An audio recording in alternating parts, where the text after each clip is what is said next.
That's fine. All right, perfect. Okay, so we're live. So I'm going to be arguing with Dylan Blay about veganism and utilitarianism. All right, yeah, wonderful. Okay, let's mostly narrow this down on the utilitarianism thing.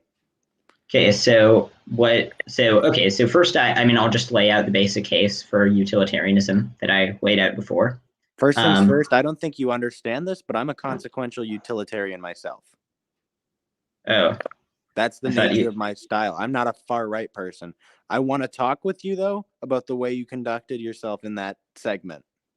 Oh, well, I'm not. I'm not that interested in doing like an optics chat. Okay, I mean, we don't have to do an optics chat. We can discuss some fundamentals. There were some issues I had with some ways. Like, I think your argument that has to do with the happiness machine, Well, I that was think an argument. That was okay. there's So that was an argument that they raised against my position. Just for those who don't know. So the experience machine is saying that if you plugged in people to a machine that just stimulated them with purely happy experience, and in it we stipulate that it increases well-being, then should we do it on utilitarianism? Obviously, because it would increase well-being. right. So do you disagree with that? Um,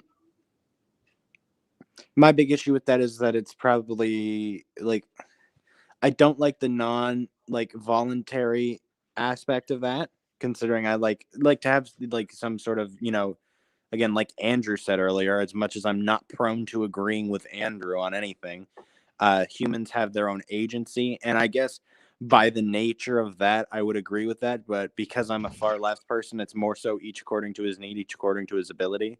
So Okay, depending on but the so that's not an answer. So the question was, do you think that I am incorrect that plugging into the experience machine, when it is stipulated by the hypothetical that the experiences that are generated by the experience machine maximizes utility? Do you disagree that, given that it's stipulated by the hypothetical, that it would maximize utility?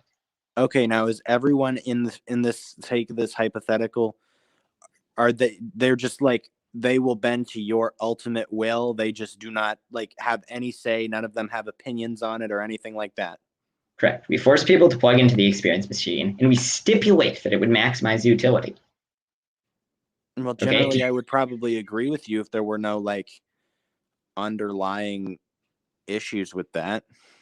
Like I Okay. don't. So you agree that if it maximized utility, it would be good. Okay. Yeah, generally it would Yeah, maximize. and you agree that in the hypothetical, it was stipulated that it maximized utility, right? Right. Wait. So you I would want say you in to the understand. I hypothetical agree with you. we should force everyone to plug in, right? Should we force everyone to plug in if it Yes, because maximizes it is utility? stipulated that forcing everyone to plug in would maximize well-being. So should we force everybody to plug in?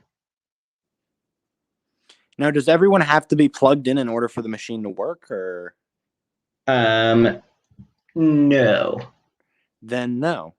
Well, okay. So you said you agreed that it would maximize well-being, and you The agreed. machine would maximize well-being, and I do think that if I was hooked up to the machine, my personal preference would be to hook up to that machine. Okay, But if it does, if you it agree wait, that wait, wait, wait, wait, you wait. If it doesn't if I don't want to infringe on anyone else's self agency, and it has no bearing on whether I would be happy or not, then I have no issue with them not wanting to take part in being hooked up to my machine. Okay, so you're not a utilitarian. Wait, now that was utilitarian because the Okay, machine so maximizes people's well-being.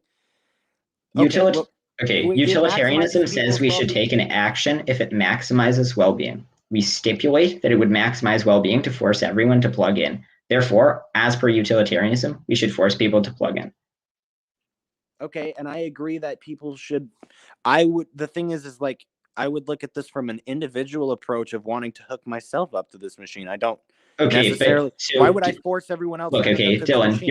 you have to deny one of the premises. You have to deny either that we should take an action if it maximizes well-being, or two, that forcing people to plug in would maximize well-being. Which of those do you disagree with? Because the conclusion follows from the premises, or do you think it doesn't? Generally speaking, I think there's a flaw with this argument Which because I think if which someone okay, doesn't but want to be which wait, premise? pardon? Which premise? Which Premise 1 or premise 2? Okay, I can put it in the chat, okay? Premise 1. If an action maximizes well-being, we should take it. E2. Plugging people into the experience machine maximizes, or the action of plugging people into the experience machine maximizes well-being. Therefore, we should take the action of plugging people into the experience machine. Okay, so which of the premises do you deny? Okay, you put it in the chat? Yes. All right, 1 sec. It's not loaded for me. Is it? Okay, there it is. I see it. Okay. So if an action maximizes well-being, we should take it. Action plugging people into the machine. Therefore, we should take the action of plugging. What I mean, we can take the action of plugging people in voluntarily. Which premise do you reject? Neither. Okay, so the conclusion follows from the premises. Right, but I'm saying that there's some flaws and details that I have issues in the way that this argument is constructed. Okay, well, if the conclusion follows from the premises and you agree with the premises, then as per logic, you have to accept the conclusion. No, that's not true. Wait, no. Because if your machine, if someone, by necessity of them not wanting to be hooked up to this machine, you aren't an altruistic you call yourself the deity defeater. Therefore, you know that you are not omniscient or omnibenevolent, right? Or whatever it is. I'm tired. It's 1 a.m. here. You're not omniscient or omnipotent, and you can't, you have no idea as to what the most, you're not taking a deontological, perspective. Correct. Here, right? Yes. Yeah, no, I agree that in the real world, most of the time there's sufficient uncertainty such that we should not force people to plug in against their will. However, in this hypothetical, we are stipulating, we are saying that it is certainly the case that forcing people to plug in would maximize well-being. And so in the hypothetical, if you are a utilitarian, you have to say that we should plug in or deny the way that logic works. And if you don't deny either premise, but you deny the conclusion, then I mean, that you're just not tracking the argument, or you deny it. Okay, so the nature of what I'm saying is, by the nature of your argument saying that it maximizes well-being, by the quality of someone not wanting to plug into the machine, that would make their well-being go down. That wouldn't be utilitarian. So do you think that people can never be mistaken about what would maximize their well-being? They can be mistaken, but if they get plugged into the machine, okay, so they're mistaken. I don't want to be plugged into the machine. Take. Well, no, but they don't realize, right? With the experience machine, the whole point is you stipulate that they have no previous memories. They're just in this. They just are in this, are just living this life that's really, really good. Okay, so they're living a life that's really, really good in the experience machine. Now, beforehand, they don't want to plug in as a result of all these cognitive biases. You have to specify that, though, when you make the argument exclusively that before that is the experience machine that was stipulated by Nozick. I don't know what the fuck Nozick is. Well, he was the one who came up with the idea of the experience machine. Okay, see, I don't read a lot of philosophical literature or anything like that. I just hear arguments and then I offer my own 2 cents. Generally, I read economic theory. That's more my alley. I'm more of a Marxist. Okay. I mean, I'd be happy to take you up on the Marxism debate, but again, well, okay, no, philosophical Marxism. Let's not get into. Well, I mean, we can get into some economics. I mean, I would be excited to have the Marxism debate. Okay, but do you now agree that we should plug people into the experience machine if it's stipulated that it would maximize well-being? Yes. Okay. Cool. Veganism. So you disagreed with my views on veganism. Presumably if we were doing to humans what we currently do to animals, you would be against it. So if we were torturing and killing 60 billion humans every single year in a grand, just mass murder session, and just treating them horrifically such that 80% of pigs have pneumonia as a result of being forced to live in their own shit for such a large portion of their life. 90% of chickens are unable to walk. about 500,000 chickens get boiled alive every single year. If we were doing that to humans, you would say that it was an atrocity that has to stop. So what about animals makes it okay to brutally torture them? Man, no one said it was okay to brutally torture animals. Well, okay, but is it okay to pay for other people to brutally torture them? No, but I mean, Okay, well, when you buy meat at In In-N-Out, you're paying for animals to be brutally tortured. Well, I mean, you just heard me say I was a Marxist, right? So do you think I agree with the nature of people like killing animals the way they do because okay, but you pay for other people to do it. I pay for other people to do it by the nature of like the capitalist society I live in because it's all I can afford for nutrition because I'm poor. Okay, well, there you can get vegan food. I am coerced because money is not easy to come by and meat is cheaper than the quality vegan options.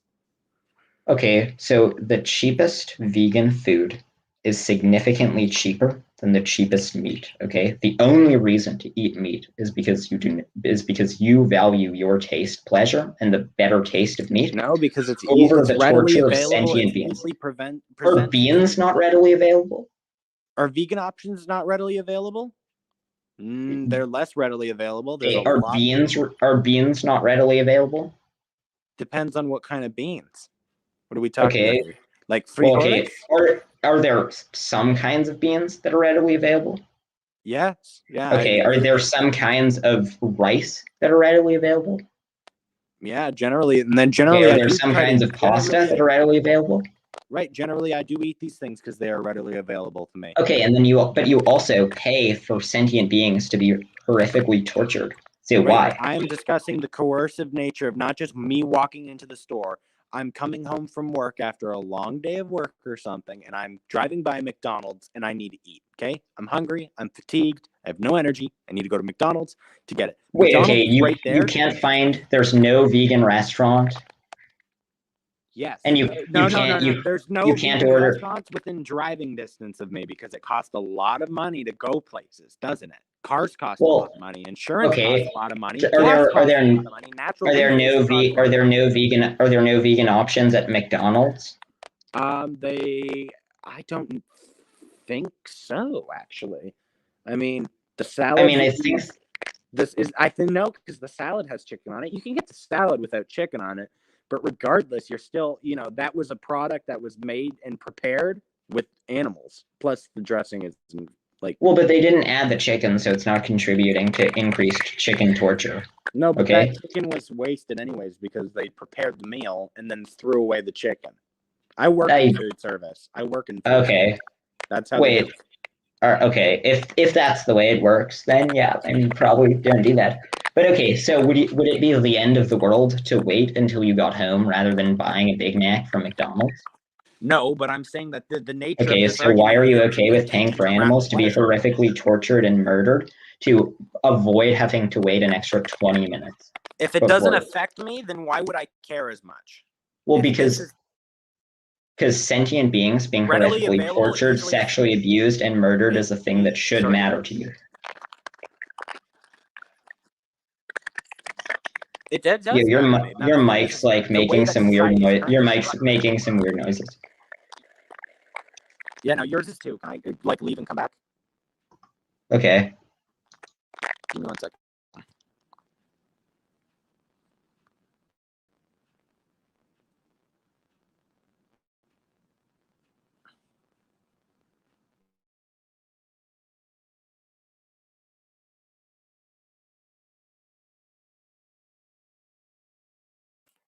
Hey everyone, Armin. By the way, I don't mean to be pedantic, but you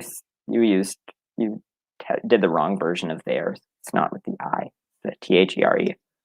Yes.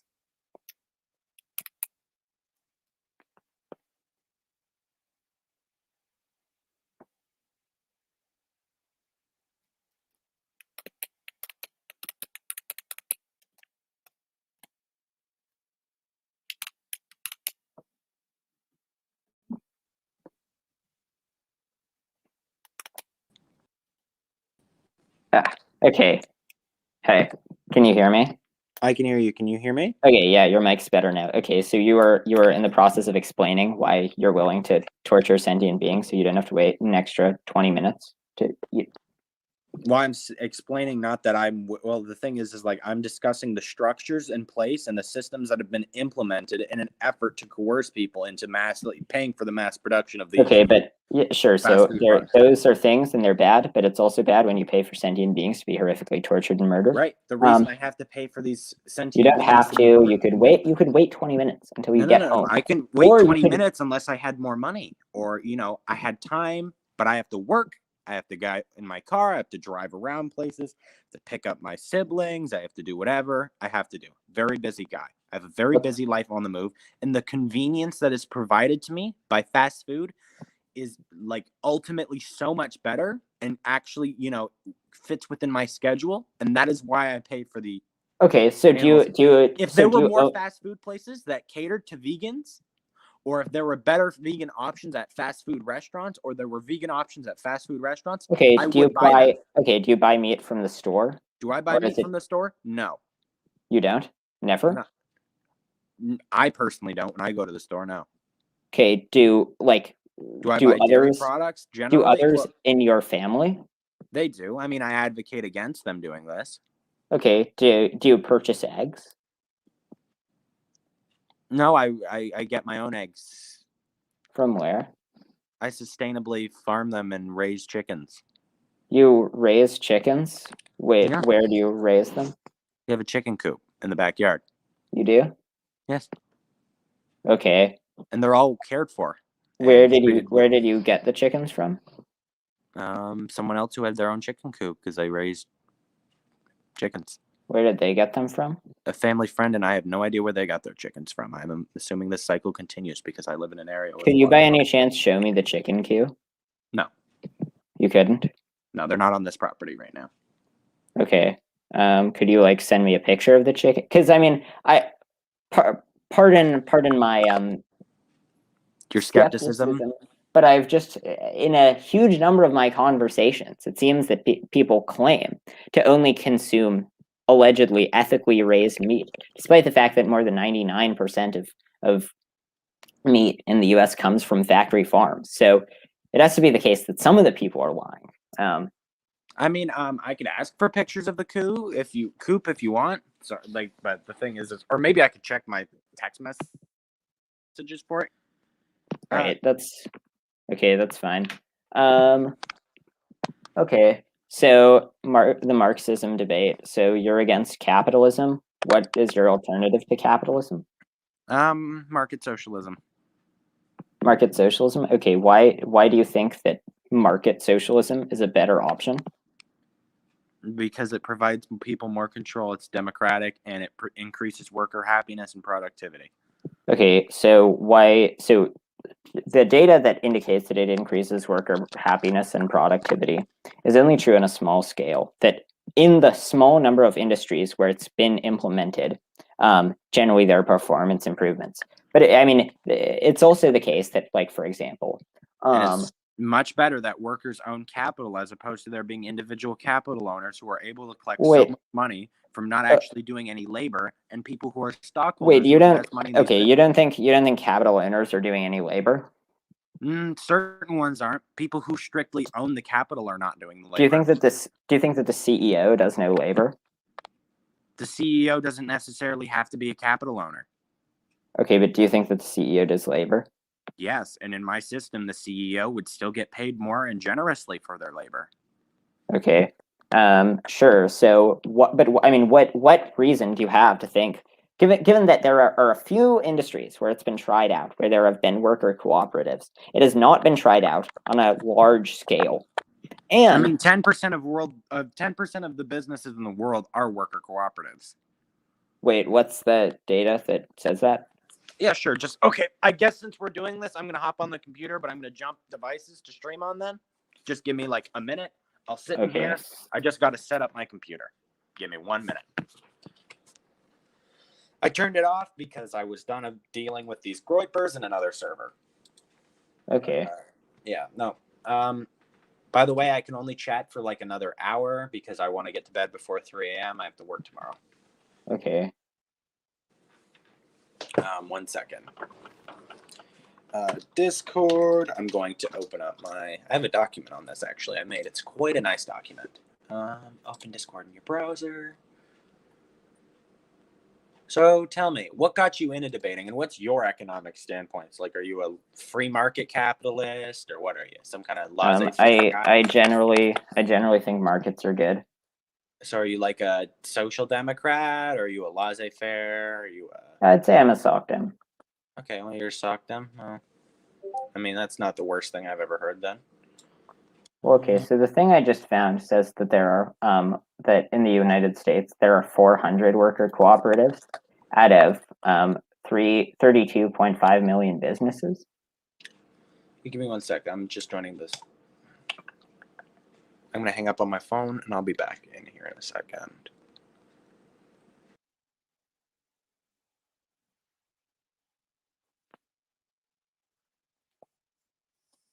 Can you hear me again? Okay, there we are. Yeah, so, All right. how's my... We good here? Your audio is fine. Right, you know, 1 sec. I got to shut Discord up because I'm going to scream if I hear those notifications. Can you still see me and whatnot? I don't know if it's working because I opened up a different tab. Yeah, I can still see you. Google Docs. Just give me a sec. I got to log in. I sorry I didn't come ready because I didn't think we'd be talking about economics. All good. Yeah. Okay. So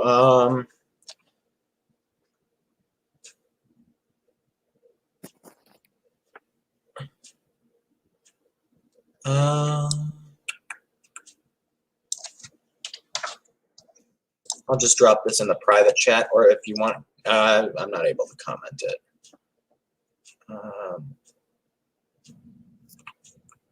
You can put it in private chat. Yeah, I'm just gonna put it there for now. All right. I don't know if those links will work. If not, I can get the individual links and send them to you. 1 second. Copy link. Here's one. Here's two. Okay, so what's that? The quotation is just the, like, I extracted individual data points from these surveys. Okay, so at least 12% of people on Earth is a cooperator of any of the 3 million cooperatives on Earth. Okay, see the. So 10% of employed opportunities. My bad. So, but you get the gist of my point, right?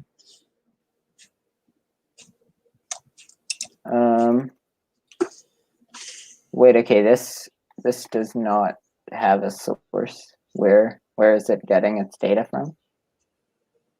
I dropped the 3 links in the chat. Okay. But yeah. No. But so the first one that you sent. So it makes a claim. But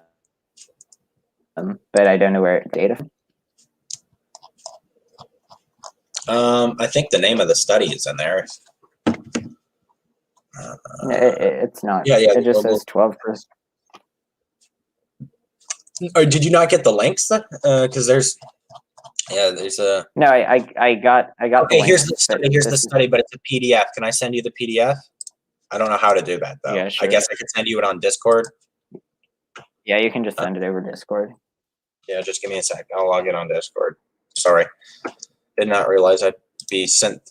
See, I debate a lot of right wingers, so you know they usually are ones that are fancy. They fancy asking me whether for citations. Typically not a right winger thing. How many people are viewing this right now, actually? 3. 3? Nice. Okay, so yeah, I sent you the PDF.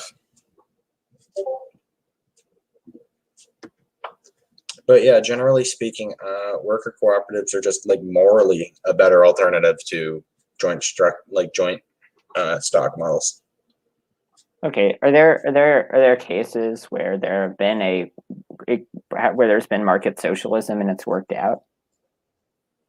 I mean, you can look at like the Mondragon Corporation or the Zapatistas. Well, no, I'm not asking about individual corporations. I'm asking if there are cases where or broadly, there have been market socialism in an economy, and it's done well. Because it might be the case that worker cooperatives in the context of a capitalist economy often do well, right? It might be the case that worker cooperatives are something that's more efficient than they're commonly given credit for, such that we'll see a shift to more worker cooperatives. It does not mean that every single industry is better off as a worker cooperative. So are there cases where you think that market socialism has done well ever in the history of the world? Have you ever heard of the Zapatista Army of National Liberation and the Zapatista Autonomous Yes. Municipalities? Yeah, they're libertarian socialists. They seem to be doing just fine. Okay, wait. So on what metrics are they doing well? Like, do they have officially market socialism? Yeah, it's a libertarian socialist economy. Okay, so on what metrics are they doing well? Oh God, you're really running me through the whole citations game, eh? Well, like, I mean, look, for example, when market socialism was done in Yugoslavia, while it worked out better than the rest of the communist bloc, of the Soviet bloc, Yugoslavia did not do particularly well, particularly in comparison to the developing capitalist countries that were rapidly increasing their quality of life, having rapid economic growth. Yeah, unfortunately, I'm not able to really find anything on it right now. Sorry, I could get this back Okay. another time. I'm just fucking Sure. tired. So you appeal to a few isolated examples where worker cooperatives do well, even if it's true on the aggregate that worker cooperatives do well. It's also the case that, for example, like companies that have like that have like access to like meditation facilities, I think, do well. There was something I was reading about that.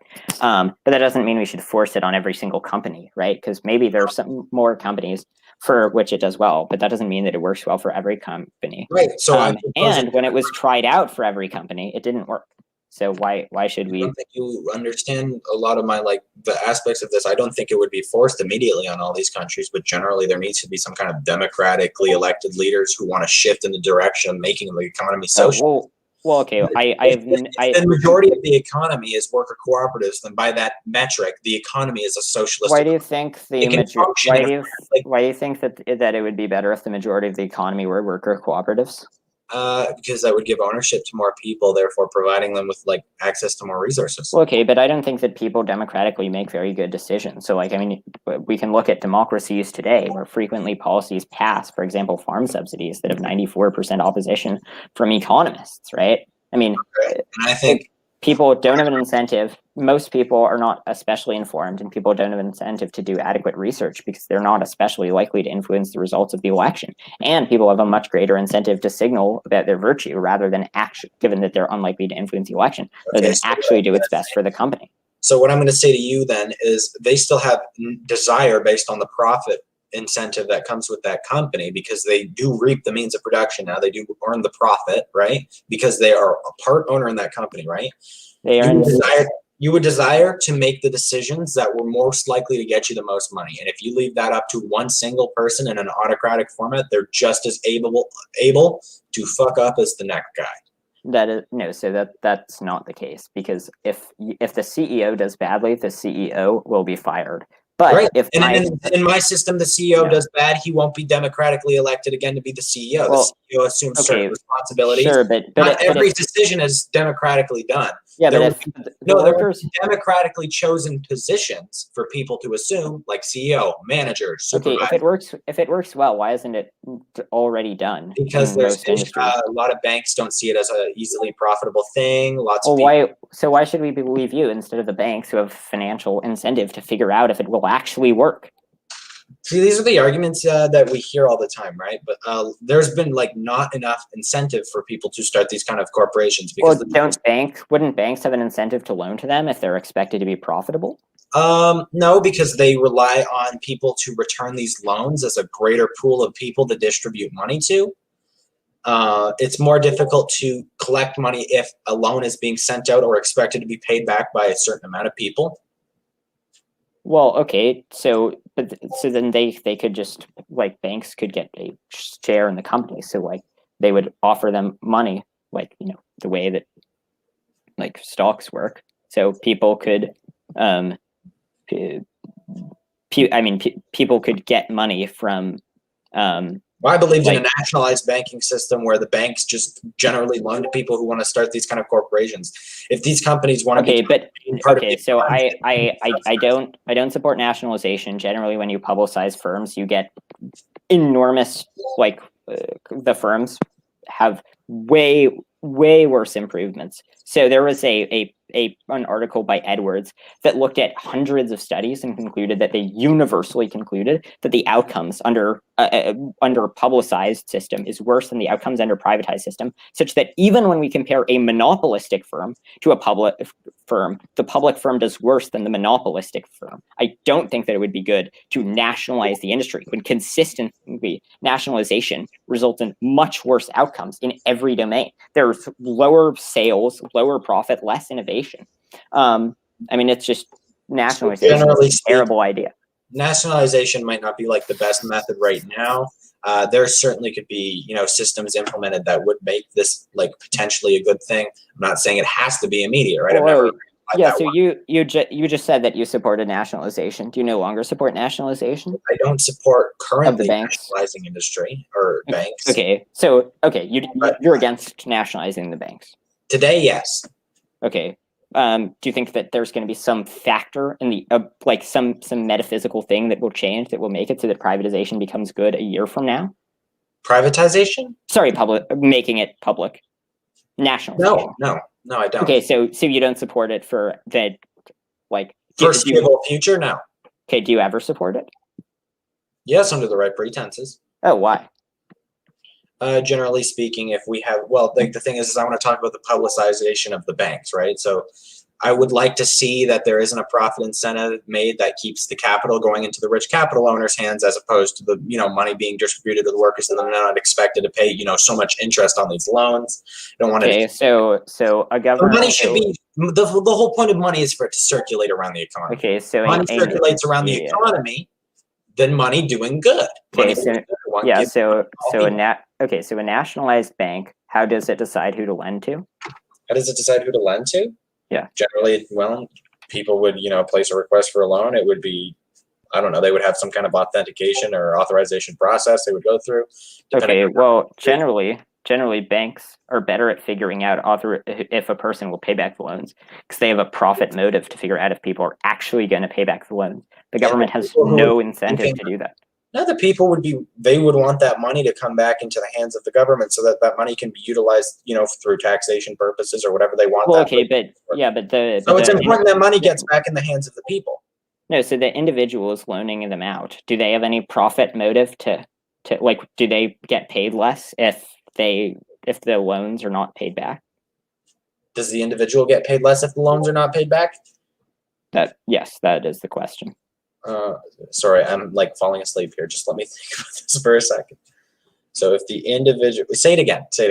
Okay, does the individual get less money if the loans don't get paid back to the public bank?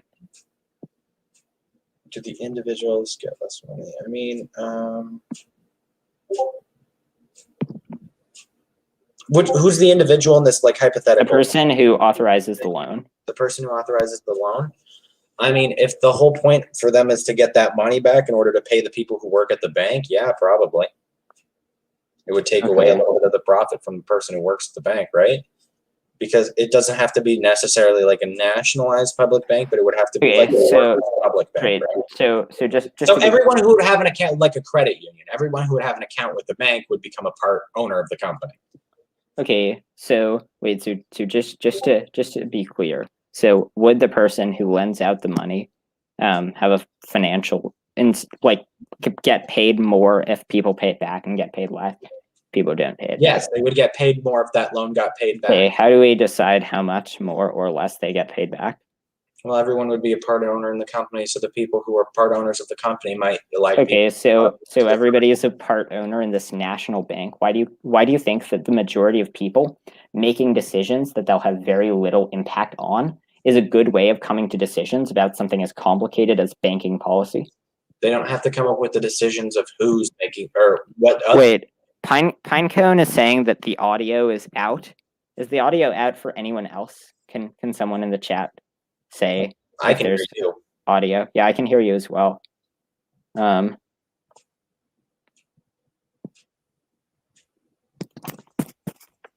Do other people hear audio?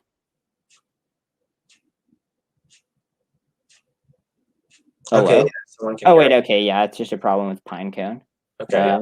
Because, okay, great. Okay, so, yeah, so why do you think that people making decisions is the best way to come to, decisions about who should be loaned to, when it's a really difficult decision to figure out who should loan to? Like, there are a huge number of factors. They could choose a board. They could choose a board of people to. Okay, but why do you think that they would be good at choosing the board? Why would they be good at choosing the board? Generally, because the interest of they'd still be the ones making the profit at the end of the day off of this money. Okay, but if I vote correctly, I mean, I believe in a constitutional, maybe there would be some kind of constitutional thing that says, if you have to have X amount of requirements to be elected, like you'd have to have gone to university for economics or something, and then, Okay, wait. So for every industry, a level of autocracy to it. But okay, so for every single industry, the government decides their performance requirements and specifies the performance requirements to be ahead of the industry. I mean, in every industry, people do the government does decide requirements on what people need. I have to have food handling certification and work in a kitchen. Sure, but the government does not place these requirements on the CEO of a company. No, but they place them on the majority of the people who work within the workforce structure. So there's still going to be some kind of. Okay, but they're generally just certification to make sure that you're not doing anything dangerous. They don't require the government doesn't require that you've gone through years of training. The government doesn't have to require that. The corporation could just have that laid out in their corporate Okay, policy. But okay, so let's say that would go, all right, I want people to work in marketing. Okay, you have to have gone to college to get your diploma in marketing. All right, that will be a benchmark for who can be eligible to work in our marketing department. Okay, so from there, people can decide who based on our staff marketing team, we can elect head of marketing. And then look, I mean, you give no reason to think that this would work better other than isolated examples of industries doing better under a worker cooperative scheme. In the time when market socialism has been tried out, it has worked less well. Why should we conclude that your system, which would be a drastic shift, even if not in the short term, but in the long term, would be a very drastic shift? Why should we conclude that it's a good idea? Because globally, capitalism has failed to provide and meet the needs of the people, and it's time to take a step up and move to an. Capitalism has lifted billions of people out of poverty. 20 million people die annually as a cause of capitalist things that are easily, could be attended to if there weren't a profit incentive involved with a lot of these things. What things? Okay, so I believe it's 8 million people minimum die every year of not being able to get the nourishment they need. I can look it up. Capitalism has dramatically increased the number of people worldwide who get nourishment. How would making it so that firms or worker cooperatives make it so that there's more nourishment when people starving is generally a result of political failure as a result of things like natural disaster, disease, and infrastructure? It's that simple. More economic mobility for the average person. What? If someone has more economic mobility, so this would go hand in hand with a lot of government policy, right? Like redistributive policies. And wait, okay. I support greater redistribution, but the people who are starving are overwhelmingly starving in other countries where the vast majority of people are overwhelmingly poor. And I believe in a global, a global regional union. Okay, wait, a global regional union? So it'd be like the EU on a global level. Oh, okay. So how would that solve? So there would be a global standard of, expectations. There might be one unitary federal government, and then there would be state governments, which would have. Okay. So what if there needs to be a global standard of how much? Because if shelter is a human right, then we need to have a global standard for the shelter that people can live in. Okay. What do you think North Korea would say if you suggested that North Korea makes dramatic changes and opens themselves to globalization? Well, generally, I don't expect North Korea to want to join as part of my system. Generally, I would wait till there's some kind of people's revolution there. Okay. This is a slow but eventual takeover of the world. My guess is that it wouldn't start in America or Canada either. It would probably start in the South American countries. Okay. So it starts with Bolivia, Peru, and Venezuela forming a regional union in an effort to make sure that America doesn't imperialize them. And by proxy of them doing that, they would expand to more South American countries who would want to get involved in the trade union. And they would go, okay, well, in order to get involved with our trade union, then you would have to, have X amount of worker cooperatives, or your country would have to have at least. What? So I would support global free trade, and I would support a global basic income. I think it's bad that people live on $1 a day. Me too. I do think it's a bad thing people live Right, on but worker cooperatives are not necessary to solve that. It doesn't have to be worker cooperative models. It can just be people owning the means of production, just like we want in socialism. It doesn't have to be the cooperative model, as long as. But why do you think that? Okay, so why do you think that people owning the means of production are fit to make very complicated decisions about things that the company? They don't have to make the decisions about the things. They can just. They have to make the decision about who should make the decision, and then either it will be the case that the power is in the hands of some CEO, which result in the same problems. If all the power is in the hands of some CEO who's paid dramatically more than every other person in the company, or it's the case that they're making individual decisions and then they'll make bad decisions. And it's not like the shareholders don't already decide who the CEO is. Like, it's no different. Shareholders do decide who the CEO is, and shareholders have. And in my model, the shareholders will still decide who the CEO is.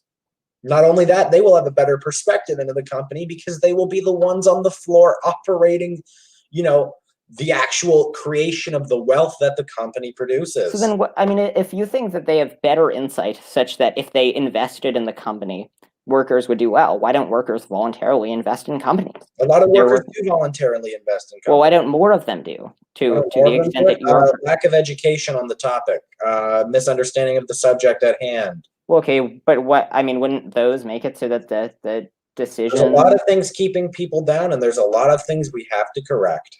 Okay, but wouldn't those also undermine the effectiveness of your system? Pardon? Wouldn't those also undermine the effectiveness of your system if they're not educated and are not sure how to make decisions? Right. And so by proxy of my perfect, utopian world, education would raise taxes so we can have a better education system for people. Okay, but in a system like the one that we have now, well, okay, there is no evidence that increased spending on education improves education outcomes. Well, then what the hell else am I supposed to do? Well, okay, there's specific ways of improving education outcomes, but okay, well then throwing more money at it is not one of them. We've doubled or tripled. Spend money on the education budget. Well, what new things would you spend money on?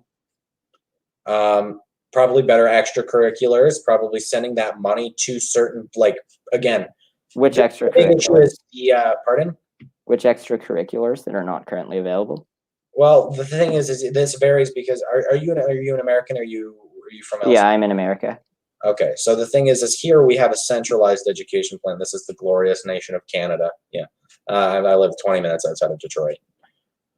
So basically, and everywhere in Canada, per the population of students in an individual school, there's a certain amount of funding allocated to each individual program. So every student has access to being part of these programs. Okay, so every person would have access to every program at every school.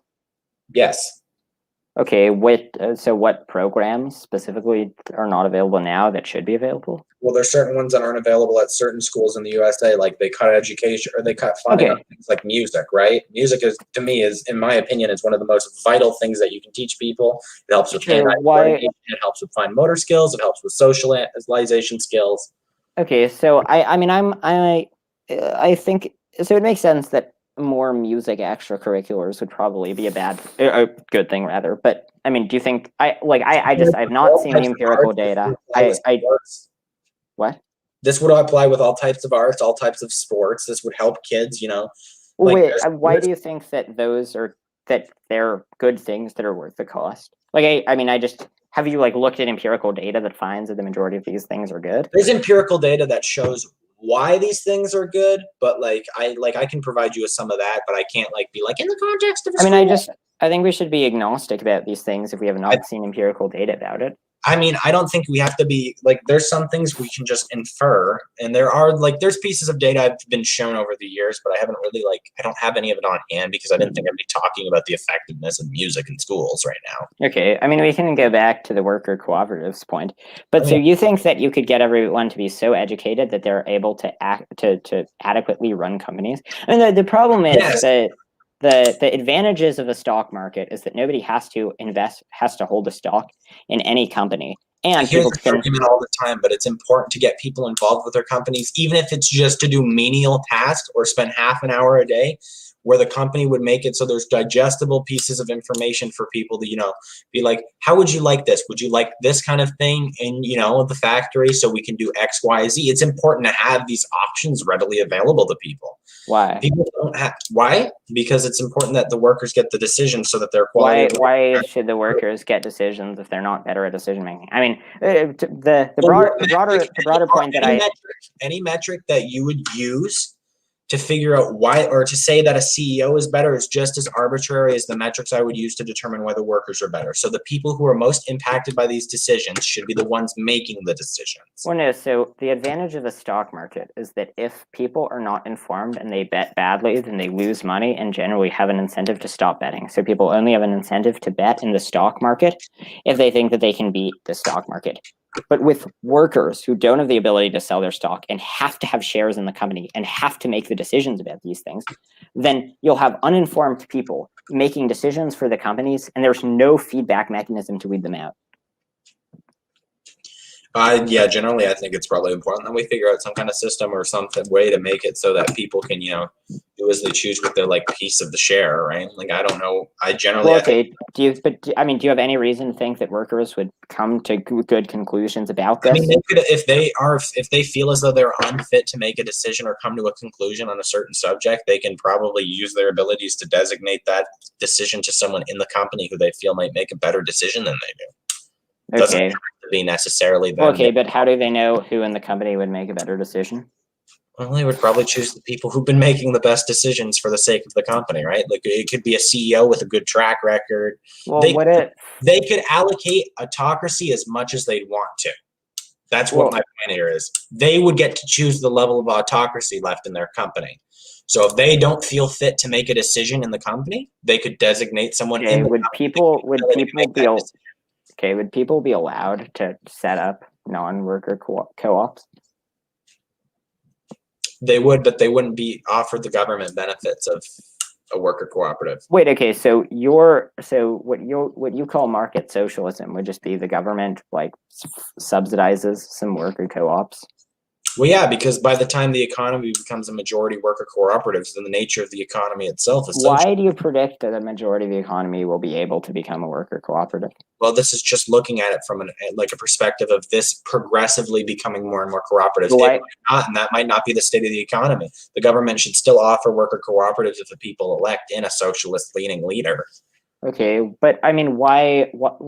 You have this supposition that it's good for the government to give loans and other benefits to worker co-ops because you think that they're better. But if banks who have a financial stake in this thought they were better, then banks would lend out to worker cooperatives. Yeah, but they may not be better to the interest of the banks. But if they're better at paying back the banks. But I don't care about the interest of the capital owners and the people who own the banks. I care about the interest of the people who work at the businesses. What might be better for someone else might not be better for you. Regardless of who might not be better for you. The person whose interests you care about is not relevant to the question, right? It's just a question. No, but you're a utilitarian, right? So I seek to maximize the quality of life for the most amount of people. Yeah, I agree. I want to minimize the negative outcomes for someone else. I agree, but it's not relevant to the point because the point that I was making was just. Well, no, it is relevant to the point because that's one of the fundamental reasons why my ideas are. No, it's not. So the point that I was making was that exactly it.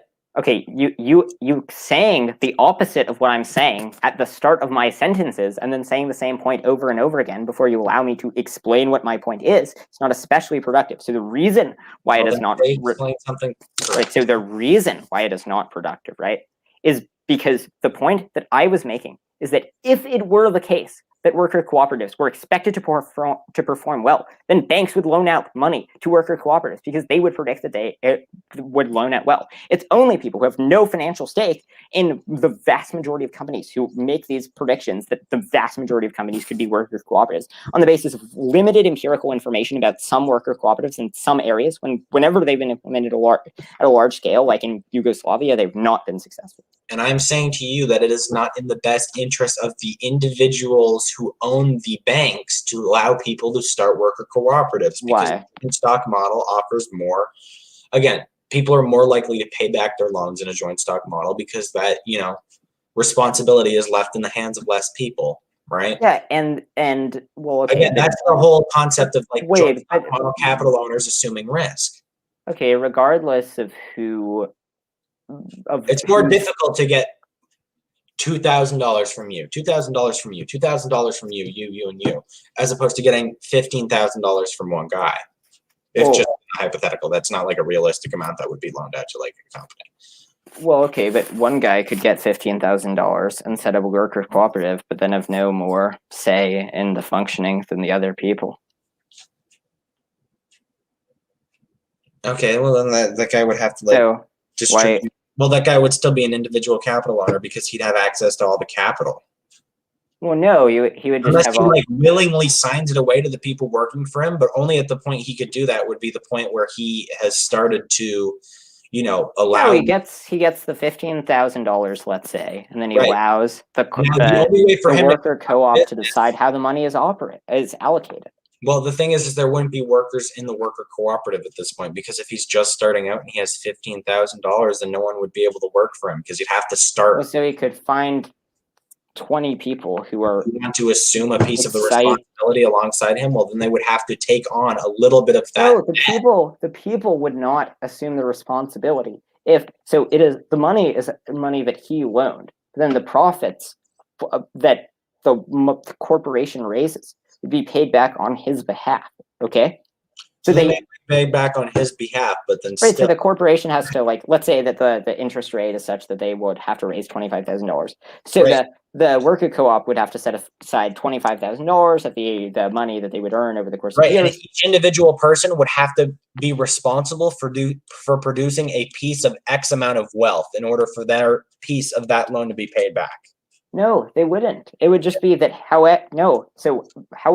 whatever decision-making procedure you have in your worker cooperative system would be how they make the decisions in this worker cooperative.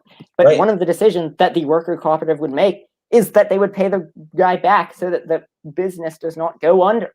Right, and the decision they would make is to pay back the guy equally because everyone would own the same share in the company, therefore assuming the same amount of responsibility in terms of how much they're getting the loan for. Yes. So you place this burden in the hands of more people, that just is less likely to be good for the banks. But no, it's only less likely to be good with the banks. For the banks, because more people assume responsibility, it's more difficult to pay back. No, it's only likely to be bad for the banks if the banks do not trust they would pay it back. And I mean they could distribute the risk but be between the people and the worker cooperative. And if that was profitable, then banks would do it. Do you think that banks have just some automatic aversion to loaning out to multiple people? I mean, if it makes profit as a result of the but loaning out to one individual assumes less risk than loaning out to a group of people and expecting each individual person to pay back X amount of sum.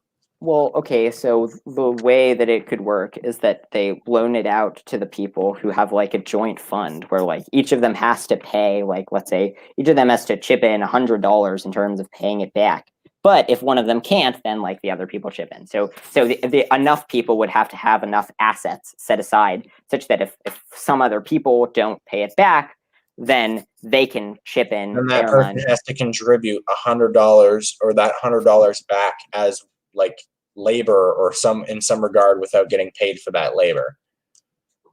No, it's just that's exactly how it works, because that person has to contribute that piece of wealth in order to become an owner of the company, because that's the responsibility they've assumed to become part of the company. They would have extra assets that they would sell that would be set aside in the rare event that some other people would be unable to pay back the money.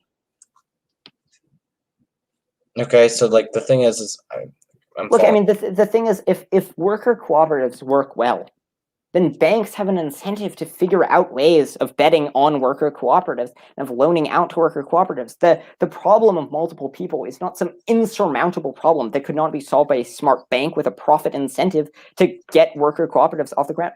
Agreed, and I can't wait for the day they do it. Well, okay, but the fact that the banks are not doing that is evidence of the fact that worker cooperatives don't work well, or such that the people who have a financial stake and have an incentive to actually figure out if worker cooperatives are going to work well generally conclude that worker cooperatives do not work very well and do not work well enough that they're willing to put their money in the hands of the worker cooperatives. There's data that shows that they do work well. There's data that shows that in the places where they've been implemented, they've worked well. But that is in a small range of industries.